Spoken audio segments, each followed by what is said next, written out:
British public not only need to know, but they want to know more about China. 70 years ago, a small group of British businessmen travelled to China to unlock opportunities between the two countries. They became known as the icebreakers. East meets West. We're now at a time when we need the icebreaker spirit. My first impression when I came to China is I noticed the similarities more than the differences.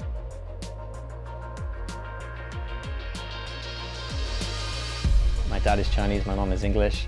I grew up in London, but I went to China to work at age 25. Whenever I've gone to China, it's just been amazingly welcoming. The music is beautiful language and bringing all the people together.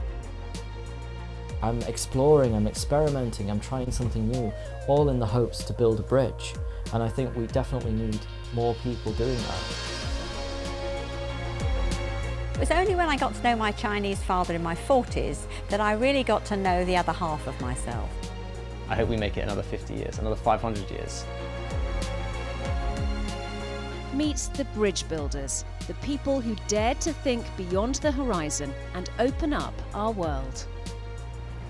Hello and welcome to London.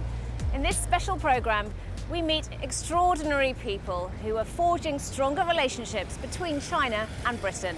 They are the bridge builders who are thinking beyond national boundaries and opening up our world to break the ice between our countries. And they are taking on a mission that started more than half a century ago. In 1953, 19 British businessmen travelled to China. They had a common aim: to open up or restart trade with the newly formed People's Republic. They signed an agreement to establish trade links which helped deliver grain, medicines, copper and machinery to China. And they formed a business association, the 48 Group Club, which supports Sino-British relations to this day. Stephen Perry is chairman of London Export Corporation and the 48 Group Club. His interest in China was sparked by his father, Jack, who was one of the original icebreakers. My father's first visit to China was 1953, and in 1951-52 he met with Zhou Enlai's private secretary, personal emissary, who came to London to ask people in Cambridge for advice on somebody who could reopen trade with China. And for a man who'd never really been out of the East End of London, it was an incredible experience and an incredible opportunity.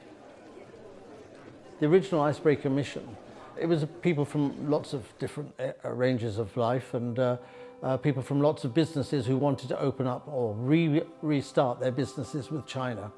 There were 19 of them, and they signed an agreement, and it was all carried out. I joined right after I was president of my students' union, and I went to Beijing in 1972, 50 years ago now, and I was part of the group that sold the first commodities from America to China.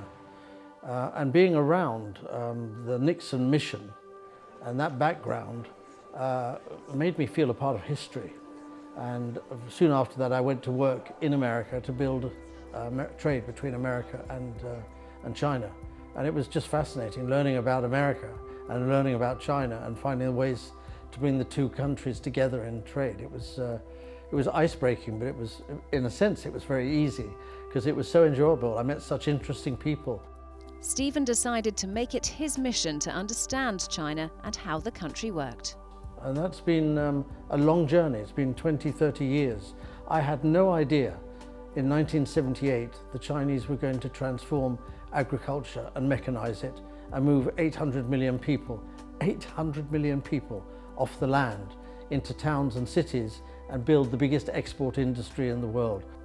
When Stephen first visited China in the early 1970s, most people worked on the land. Between 1978 and 1990, China transformed agriculture and mechanized it. By 2020, the percentage of the population living in urban areas had grown from 17.9 to 60.6. China launched special economic zones in coastal areas. In 1978, China's gross domestic product accounted for 1% of the world's total. By 2020, it was 18.3%, helping to lift around 800 million Chinese people out of poverty. What we don't understand really clearly enough is that the larger part of the Chinese economy is a market economy where people are looking to make profit. But the Chinese system manages that. And I think we've got a great deal to learn from the Chinese analysis of our systems. They have the best grasp of what it is they want to do, and it's based in reality, not in fantasy. And then they go out and they do it, and they test it, and they change and they alter, but they're absolutely committed to being the most advanced, modernized economy by 2049. People like us said, you can't join WTO, your markets will be taken over by foreigners. And they would smile and say, thank you for telling us. But they did. So with the WTO entry, everybody thought it would be a real difficult time for China. Actually, China drove straight into the middle of it and became the largest exporting nation. If you're not trying to achieve win-win, then you're going to have trouble in China. And I say to Chinese who come out of China looking to win, you won't succeed. Unless you can work out how to work with the foreigner, you're going to find it very difficult. It is a different concept of business. Most businesses are operating on the basis of win. But China has a much better understanding of what win-win means. It's not just a phrase, it's a reality of something that will be sustained. The bridge building project is giving us a great deal of opportunity to reflect upon. It is only by this type of thinking that we're going to find out what works. If we all knew what would work, we would all do it. But there has to be exploration, and we have to give people their head in order to try different things.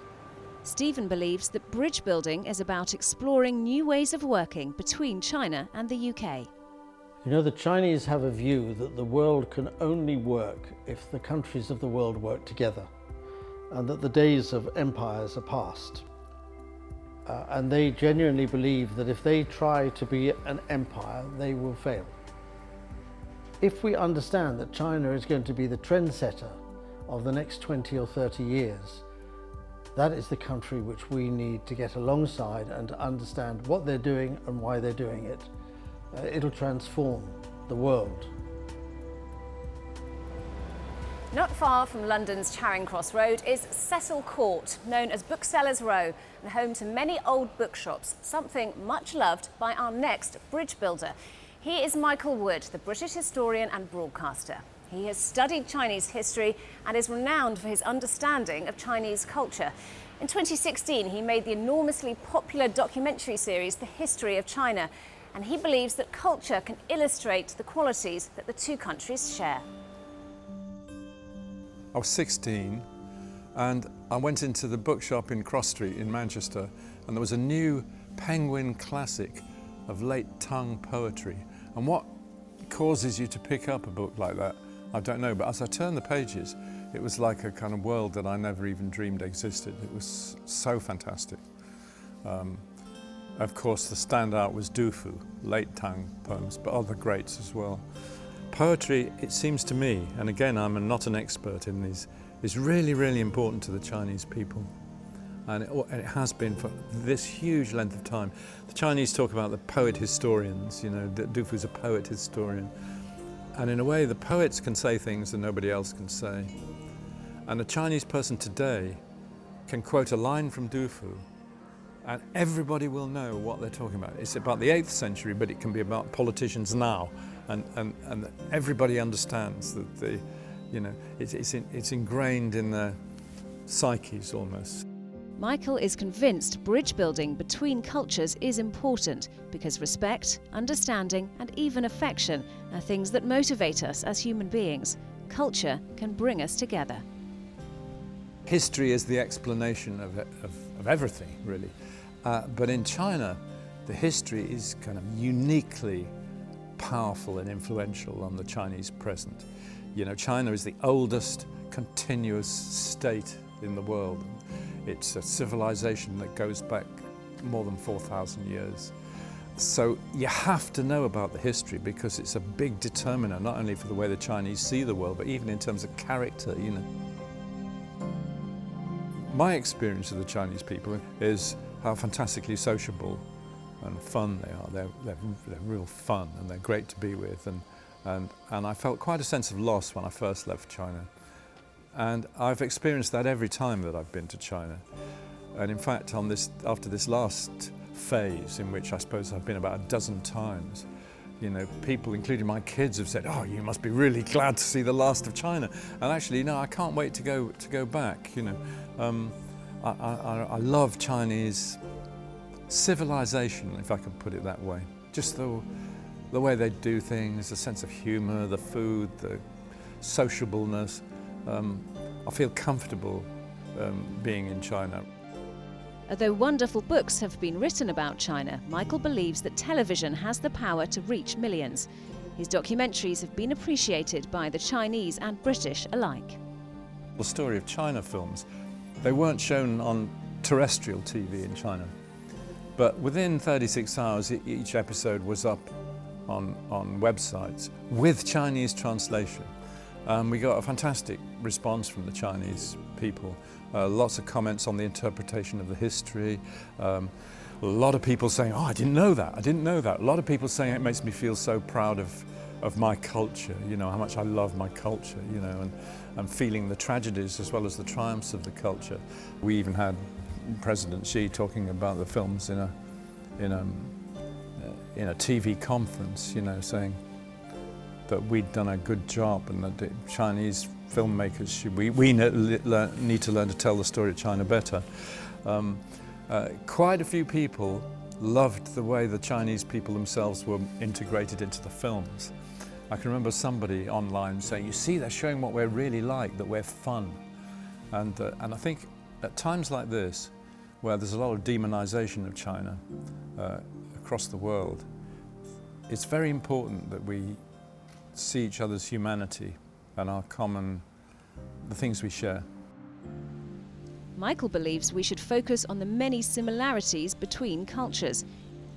Bridge building between any cultures is important always, because you know, respect, understanding, even affection are things that motivate us as human beings. And if you don't have that, you can very easily lapse into demonization of the other side if things get difficult. There's a great sinologist called Simon Leys who wrote that China is the other pole of the human mind. And unless you understand China, you, as a Westerner, apart from its own intrinsic value and richness and everything else, unless you understand China, you won't understand what are truly universal values in human society on Earth, or what are just Western idiosyncrasies. So, you know, I think that's an interesting thought. I mean, we just need to understand each other better.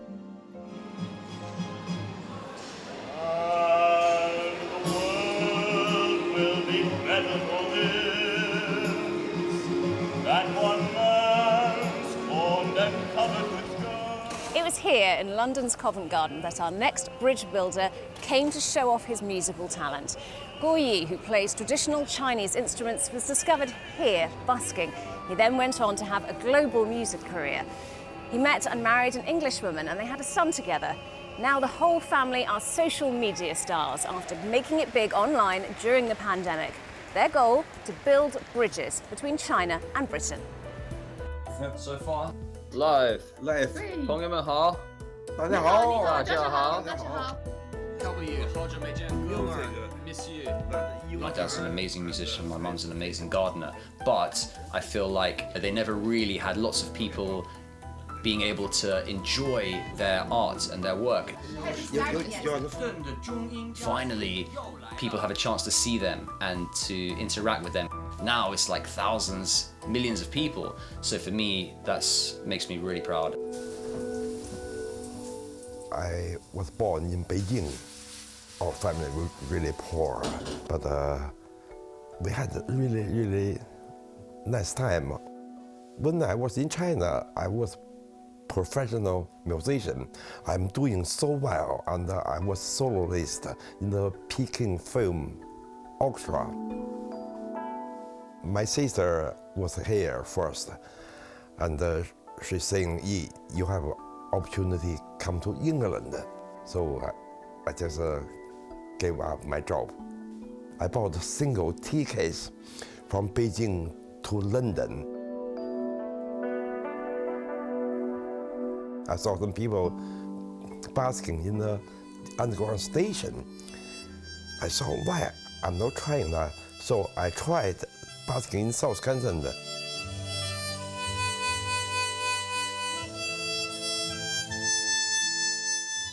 And then I met their Irish band. It's called the Chieftains.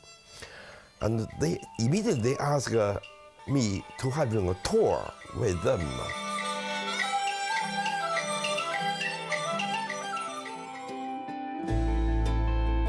For 17 years, we have the chance to playing music with worldwide, and also we traveling all over the world. We represent China. We met so many people. I met a lot of famous musicians. We had a fantastic time.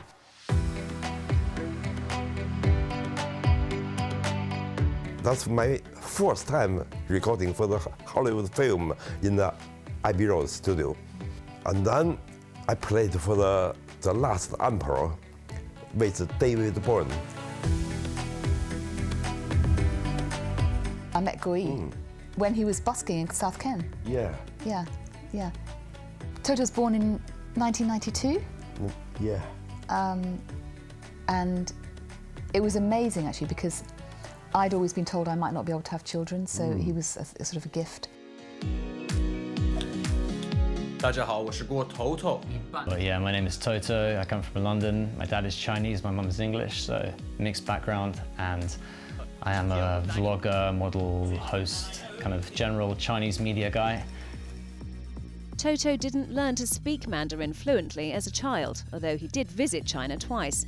But his desire to discover his Chinese heritage developed as he grew older. From a young age, I remember feeling a real distance between me and my dad because he was always working, and I think as a result of that, I never really spent enough time with him for us to bond properly and for him to teach me any Chinese at all.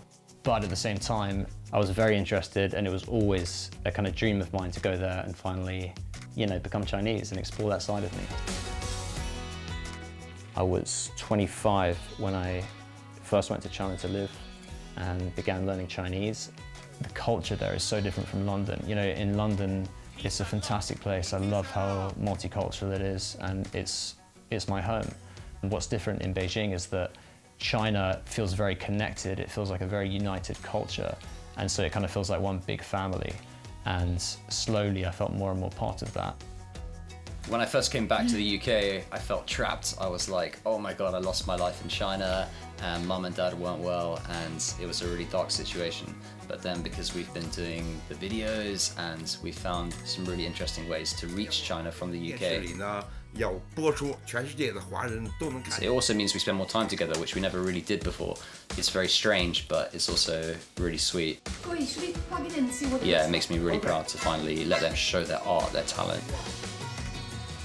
Amanda is quintessentially English. She was brought up in South Kensington. The couple have been married for 35 years. She and Guo Yi love the idea of bringing the two cultures together in the family live stream. Because I'm English and Guo Yi's Chinese, I think there's an interest in that. And in the gardening one I do, I think because a lot of people love gardening. I'm already nearly 70 years old. I don't have much time left. When I have this energy, I want doing a lot of things to build between China and England. It is like building bridges and making friends and building a community. So this kind of mixed community is getting bigger and bigger, and I hope in the future there's more and more and more bridge builders. Yeah. It will make a better world. I feel quite a little bit proud that we've maybe brought something together. You know, I think sharing something so two different cultures can see that we're not that different. The secret to a happy family life, you take 50% Chinese wisdom, 50% British wisdom, put them together, that's the secret to a happy family life. Many of our bridge builders have been inspired and influenced by Joseph Needham, a professor at Cambridge University. He was known for documenting the history of science, technology and medicine in China. In 1943, while working in China for the British government, he led an arduous expedition across the country. The journey took him from Chongqing to Dunhuang.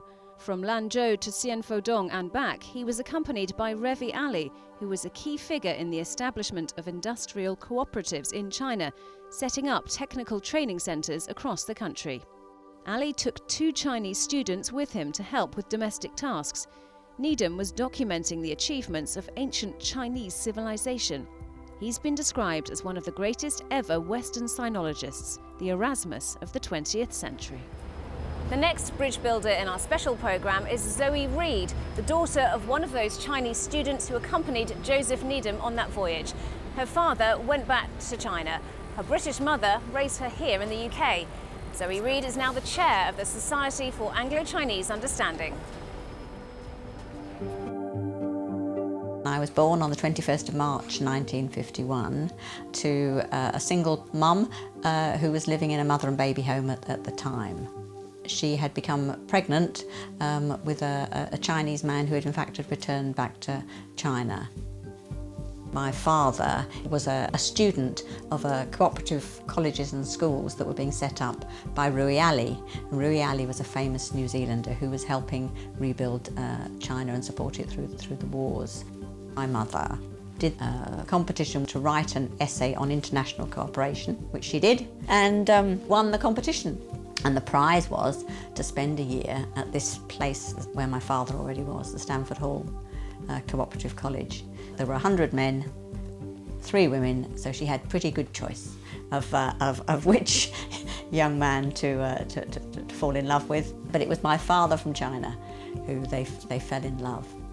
It wasn't until 1996 that Zoe made contact with her father. We started with this written correspondence, and then we started to exchange photographs, and then we thought, well, let's arrange a trip, a visit. So we travelled to China. I can remember walking around some huge museum on the edge of Tiananmen Square, and then of course we noticed this small troop of Chinese people coming towards the red flag, and that was my family. It took me a while, I think, before I called him father. I didn't know what having a father meant, really. He passed away 11 years later, so I had 11 years, 5 or 6 visits to China when I had a sense of a father. He was a really interesting, bright guy, but very honourable, you know. He chose to go back to China. He wanted to help his country. So once I'd got a Chinese family and Chinese connections and going backwards and forwards to China, it was a natural extension that I would bring it into my work. SACU is an amazing small little voluntary organisation, charity. It was founded in 1965 by Joseph Needham and others, because Joseph and friends wanted to set up a sort of a Anglo-Chinese understanding, you know, a friendship organisation, but non-political. Zoe organised a trip retracing the journey her father had taken with Joseph Needham. This time, 26 people joined the group. We wanted to literally follow 70 years on the trip that Needham had done from Chongqing all the way to Dunhuang. It's really important that we work on building bridges between China and UK. There are really important reasons for us to focus on it now. I mean, just take climate change. China's doing amazing things that we could be benefiting from in terms of tackling climate change, and it's just not helpful to have a fantasy in the West that somehow they're the big bad coal users without recognising the scale of what they're working on. We've really got to learn to listen and respect one another, and that way we'll get understanding.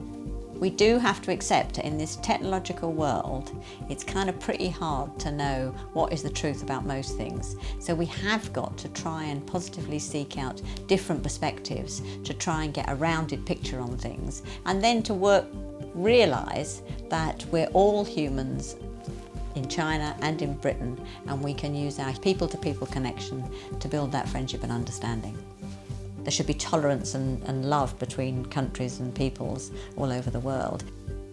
I think one of the things that the pandemic has taught us is that we can't pretend we're separate islands anymore.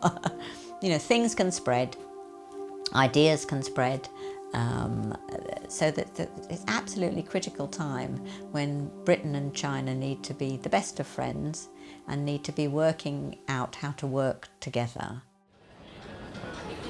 Our final bridge builder for this special programme is a British musician who lives and works in Beijing. Shaun Gibson writes and performs music influenced by both cultures.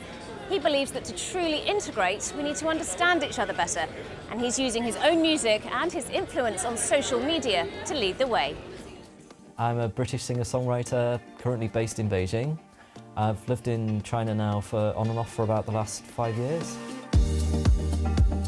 About 8 years ago now, I took my first trip to China and I went to Beijing, Shanghai, Hangzhou, Nanjing, Chongqing, Chengdu, Xi'an, and then back to Beijing. It was whilst I was in Chengdu, I saw a pipa player for the first time.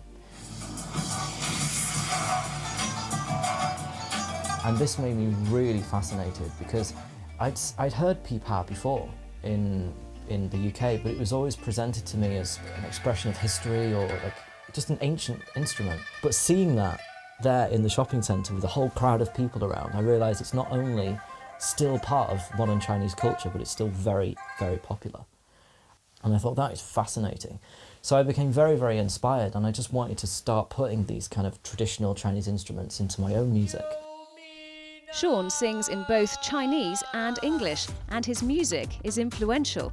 His most popular video on YouTube, Xiao Pingguo, or My Little Apple in English, has amassed nearly 9 million views since it was posted in 2014.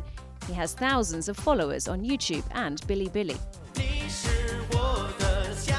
By writing in two different languages, it connects with different groups of people.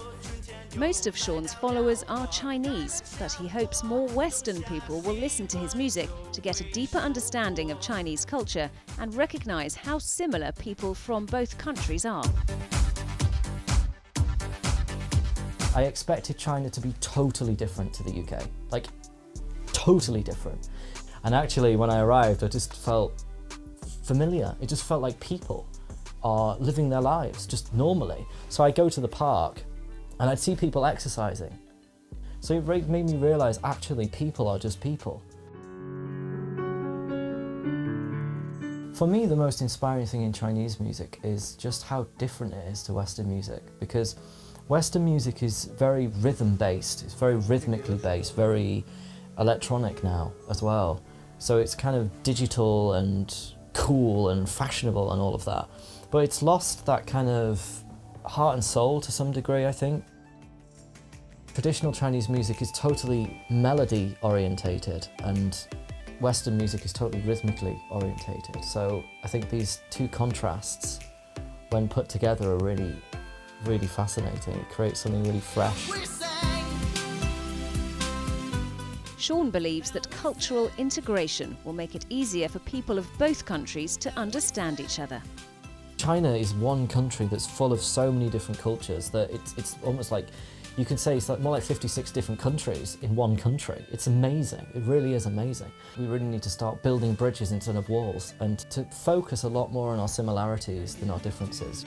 So I'm writing songs with Chinese influence, with Chinese instruments. I'm exploring, I'm experimenting, I'm trying something new, all in the hopes to build a bridge. And I think we definitely need more people doing that, a lot more people doing that, on both sides. Throughout the year, we will be showcasing more pioneers who transcend their national boundaries to unite China and the UK, deepening understanding between the two countries for a brighter future together. 再见，朋友们，再见。